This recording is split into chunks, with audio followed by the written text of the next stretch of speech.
nin xildhibaana oo ummaddu ay u hureen codkoodii aamineen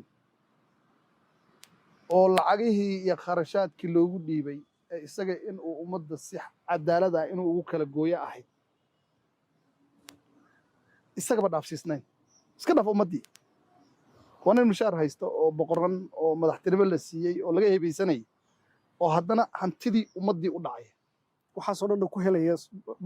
magaca ummadda iyo mataqaanaa codkii ugu horeen buu ku helaya ilaa ma soo istaageen meeshu hadduusan ummaddu aynan aaminin waxaa dhacayso ninkii in uu kontaraaktiyadii la rabay inuu bixiyo oo bulshada siiyo oo dhaqaalahooda ku kobciyo oo ninkii baahan ku caawiyo oo ummadda waxyaabihii u baahnaadeen oo mataqaanaa adeega ugu fuliyo inuu isaga bixinayo shirkaduu isaga leeyahay siinayo faa'iidada ka soo dhalatay isaga qaadanayo wax la fiirsan kara maaha qofka marka uu soorti raadiyo oo isagii uu manficii rabo waa ku adkaanaysaa